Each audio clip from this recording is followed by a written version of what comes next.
Hello students, I am Dr. Kiran Tang, Department of Botany, Government Meera girls college Udaipur.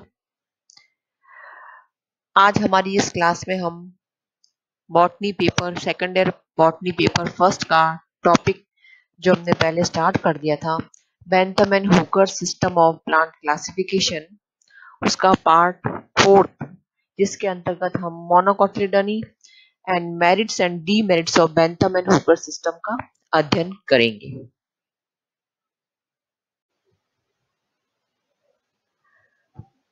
Now monocotyledonae. अभी तक हमने पढ़ लिया डाइकोट, पढ़ लिया हमने डाइकोट के अंदर हमने अलग अलग सीरीज भी पढ़ ली। देन अब लास्ट में आता है हमारा मोनोकोटिलिडनी। मोनोकोटिलिडनी के अंदर वे, अभी मैंने आपको दोनों में डिफरेंस भी बता दिया था कि मोनोकोटिलिडन्स वे प्लांट्स है जिसके अंदर की एम्ब्रियो के अंदर एक ही कोटिलिडन्स, एक ही बीजपत्र पाया जाता है, और भी कैरेक्टरिस्टिक आपको बताए थे।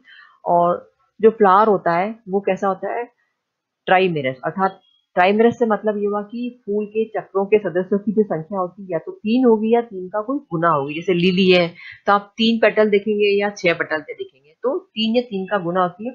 तो ऐसे फूल को जिसमें कि चक्रों के सदस्यों की संख्या 3 या 3 का गुना हो तो फ्लावर क्या कहलाता है, ट्राइमेरस। ये मोनोकोटिलिडन का कैरेक्टर है और ये कोटिलिडन्स में होता ही है।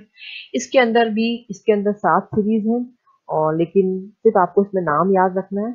और ग्लूमेसी सीरीज जो लास्ट सीरीज जो कि एडवांस मानी जाती है, उसमें ग्रेमिनी फैमिली आपके कोर्स में है, एंड ग्रेमिनी मोनोकोट का सबसे एडवांस फैमिली माना जाता है, जिसको कि हम ग्रास फैमिली भी कहते हैं।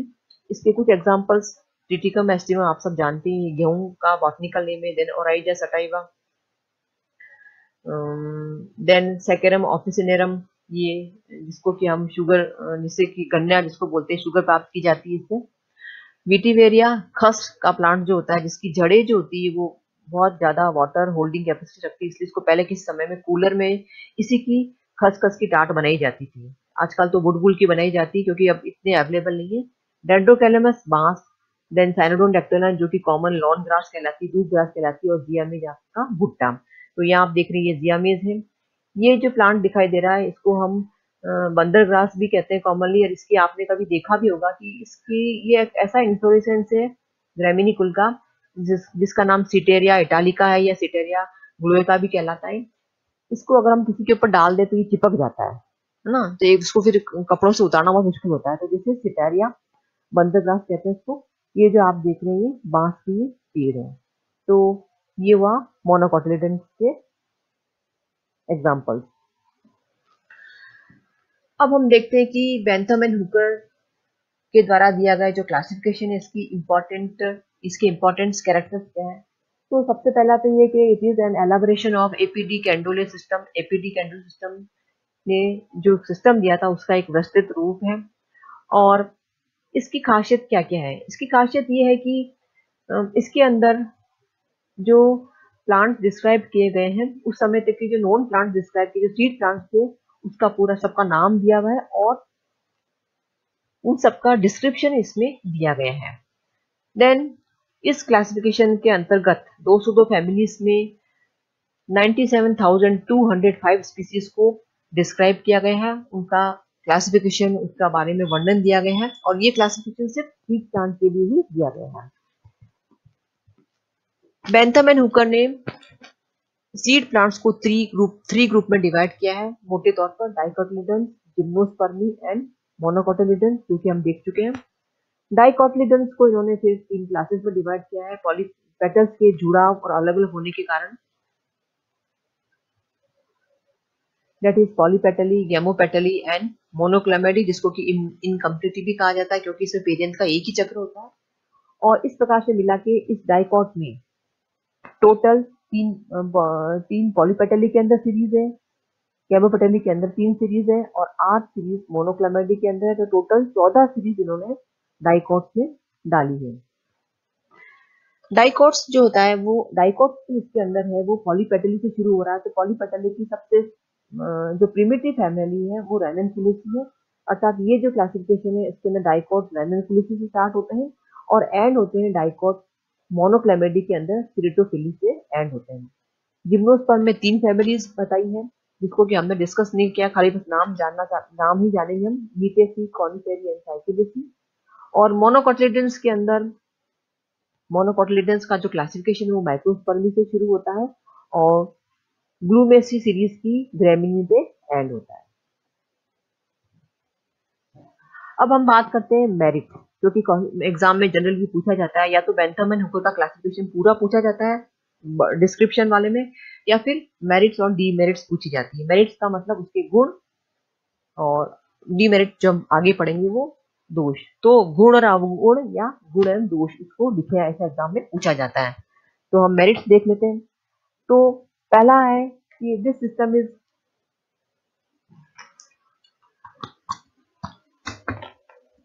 ये जो सिस्टम है बहुत इजी सिस्टम है और प्रैक्टिकल पर्पस के लिए बहुत इजी इसको हम फॉलो कर सकते हैं। जनरली हम जो प्लांट प्रैक्टिकल में जो प्लांट्स का क्लासिफिकेशन करते हैं, जिसका डिसेक्शन करते हैं, तो इस सिस्टम को ही फॉलो करते हैं।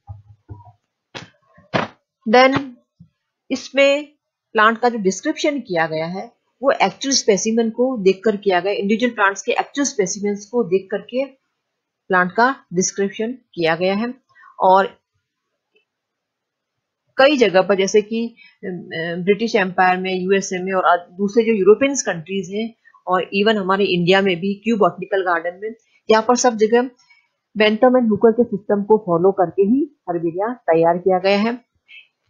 इसके अंदर इसकी एक और पॉजिटिव कैरेक्टर ये है कि इसमें रेनियल्स, जब आपको मैंने बताया था, तो पॉलीपेटल सबसे पहले आती है इसके अंदर, डाइकोट्स के अंदर, और पॉलीपेटली के अंदर रेनियल सबसे पहले ऑर्डर आता है। आपको बताया था आर्टिफिशियम, तो रेनियल सबसे पहले, डाइकोट के अंदर रेनियल्स को सबसे पहले रखा गया है, जो कि वास्तव में रीजनेबल है। जबकि ये क्लासिफिकेशन फाइलोजेनी सिस्टम को फॉलो नहीं करता है, ये फाइलोजेनी नहीं है, फाइलोजेनी कंसेप्ट को नहीं फॉलो करता है, लेकिन फिर भी इस क्लासिफिकेशन की खासियत है कि ये इसमें रेनियल्स को पहले रखा गया है, जो वास्तव में एक प्रिमिटिव कैरेक्टर शो करने वाली होगी। इसमें प्रिमिटिव स्टैमिन्स और कार्पल्स पाए जाते हैं इस फैमिली के कुछ मेंबर्स में। देन मोनोकोट्स को बाद में रखा गया, डाइकोट पहले माना गया, डाइकोट प्रिमिटिव माना गया है और मोनोकोट को एडवांस माना गया है, जो कि जस्टिफाइड है। फिर गैमोपेटली इज प्लेस्ड आफ्टर पॉलीपेटली, पॉलीपेटली को प्रिमिटिव माना है और गैमोपेटली को बाद में माना है, अर्थात अलग अलग पेटल्स की जो कंडीशन है उन फ्लावर्स को प्रिमिटिव माना गया है, और पेटल्स जब फ्यूज हो जाते हैं तो गैमोपेटली जो कंडीशन है उसको एडवांस माना गया है, जो कि जस्टिफाइड है।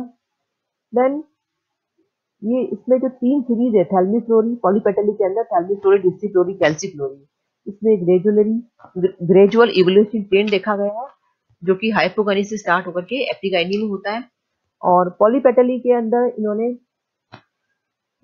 डिस्टिफ्लोरी को भी डाला है, क्योंकि जो एपीडी कैंडोले थे उन्होंने तो थैल्मिफ्लोरी और कैल्सिफ्लोरी डाला था, लेकिन एक इन्होंने इनके द्वारा डिस्टिफ्लोरी को दोनों के बीच में रखा है।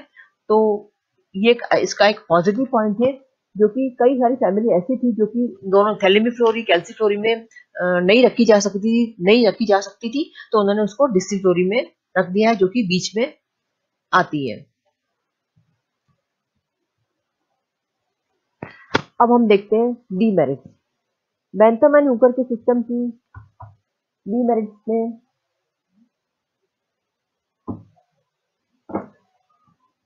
अवगुण हम देख रहे हैं। सबसे इसका जो मुख्य अवगुण है, इसका जो दोष है, कि ये जो सिस्टम है इवोल्यूशनरी ट्रेंड को फॉलो नहीं करता है। This system is not based on phylogenetic relationship, ये उसको फॉलो नहीं करता है। तो इसमें हम ये नहीं पता कर सकते कि कौन सी फैमिली किससे डिराइव हुई है, कौन से जीनस का एंसेस्टर कौन है। इस क्लासिफिकेशन से हमें आइडिया नहीं लगता है इस चीज का। दूसरा, इसमें जो प्लांट्स का क्लासिफिकेशन है, ग्रुपिंग है, वो कुछ characters, artificial characters, single characters पर आधारित है। उसकी वजह से क्या हुआ कि जो क्लोज रिलेटेड फैमिलीज थी वो अलग अलग जगह पर सेपरेट हो गई है। देन जो मोनोक्लाइमेडी का जो प्लेसमेंट है वो भी एक प्रकार से आर्टिफिशियल माना गया है। यदि हम उसका ढंग से मोनोक्लाइमेडी कहाँ आती है, पॉलीपेटली, गैमोपेटली एंड मोनोक्लाइमेडी, जो कि डाइकोट में आती है।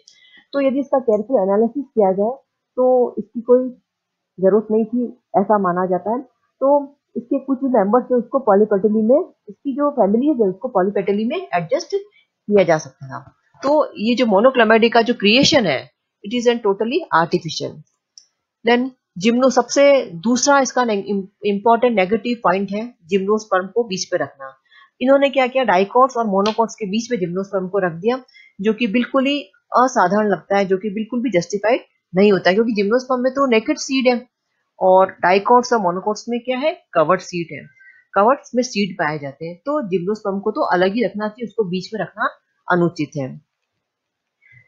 फिर इन्होंने एस्टेसी अर्थात जो कंपोजिटिव फैमिली, जो कि एडवांस फैमिली मानी जाती है, उसको इन्फेरी में सबसे पहले रखा गया। अर्थात अगर हम गैमोपेटली को देखें तो गैमोपेटली में आपको मैंने बताया था कि IHB, इंडिया या भारत, इन्फेरी हेट्रोमेरियन बाइकार्पेलिटी। तो इन्होंने एस्टेसी को इन्फेरी में रखा है, जबकि ये बहुत एडवांस फैमिली है। फिर कुछ एडवांस फैमिली जैसे कि ऑर्किडेसी है या साइटामिनी है, इसको उन्होंने मोनोकॉट्स के स्टार्टिंग में रख दिया, जबकि ये एडवांस फैमिली, इनको बाद में रखा जाना चाहिए। इसी प्रकार से लिलियसी और जो एमेलिडेसी है, इसको उन्होंने बिल्कुल अपार्ट अलग अलग कर दिया, जबकि इनके जो कैरेक्टर्स हैं बहुत कुछ समानताएं रखते हैं, तो इनको अलग अलग रखा नहीं जाना चाहिए था, इनको they are very closely related. Thanks. तो मैं लास्ट में कंक्लूड कर देती हूँ, ये वही बेंथम एंड हुकर है जिन्होंने की ये किताब को पब्लिश किया था, जिसके 3 वॉल्यूम छपे थे, और इनके द्वारा जो दिया गया जो क्लासिफिकेशन है वो सीड प्लांट्स अर्थात फेनोरोगेम्स अर्थात स्पर्मेटोफाइटा के लिए दिया था, जिसके अंतर्गत टोटल 202 फैमिलीज इन्होंने डिस्क्राइब किए और 7,569 इसमें जेंडरा है और 97,205 स्पीसीज सीड प्लांट की को उन्होंने इसमें डिस्क्राइब किया है। थैंक्स।